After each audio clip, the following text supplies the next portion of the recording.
la jeunesse d'aujourd'hui. Vous les avez déjà entendus, ces petits génies en jogging qui, entre 2 vidéos TikTok et une livraison Uber Eats, vous expliquent avec aplomb qu'ils n'aiment pas la France, qu'ils s'en foutent et que, de toute façon, ils ne se battraient jamais pour elle? Bah oui, pourquoi se fatiguer à défendre un pays quand on peut tranquillement se plaindre sur les réseaux sociaux, bien au chaud sous sa couette? Eh bien, mes chers amateurs de fainéantise et de pacifisme sélectif, j'ai une idée formidable pour vous, le grand retour du service militaire. Et attention, pas un petit stage d'été où l'on fait semblant d'apprendre à marcher au pas entre 2 parties de PlayStation. Non, non, non. Un vrai, un dur, un service militaire à l'ancienne, celui qui forgeait des hommes et des femmes dignes de ce nom, pas des victimes professionnelles à la moindre goutte de sueur. De 18 à 25 ans, femmes comme hommes, pas de discrimination. Vous allez apprendre ce qu'est la discipline forcée, l'effort, le combat rapproché, le tir, et surtout, le respect. Parce que quand on ne sait même pas démonter un fusil ou obéir à un ordre sans pleurnicher sur son espace personnel, il est grand temps de reprendre les bases. Le matin? Réveil à 5 heures, fini les grasses mat jusqu'à midi. Un bon footing de 10 km pour commencer la journée, ça réveillera ceux qui se croyaient fragiles. Et pas de trottinette électrique, non, vos jambes feront l'affaire. Après, direction le terrain d'entraînement. On va troquer les manucures et les doigts scotchés au téléphone contre des rangers et un fusil d'assaut.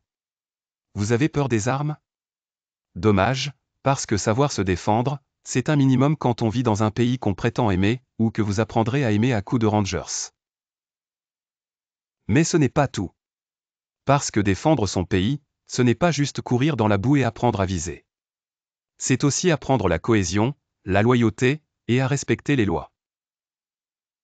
Plus de « moi je veux pas », maintenant c'est « oui chef » et « à vos ordres ».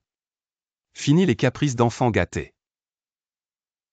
Et pour ceux qui se croyaient trop intelligents pour ça, on a prévu une bonne dose d'humilité, un séjour bien corsé au service de la nation, ça remettra les idées en place. Le plus drôle dans tout ça? Ceux qui hurlent à l'injustice, qui pleurnichent en expliquant qu'ils n'ont pas signé pour ça. Mais ils ont signé pour quoi, au juste? Pour une vie où l'on prend sans jamais donner? Où l'on profite sans jamais défendre?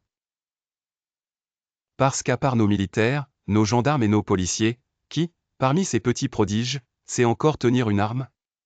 Qui sait encore ce que c'est que de protéger son pays?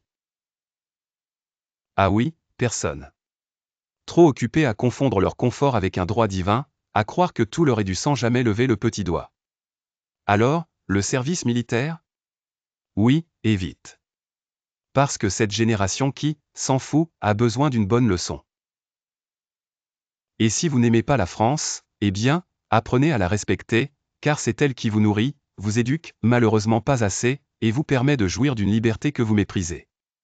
Allez, chaussez vos rangers, prenez votre pactage, et en avant, soldats.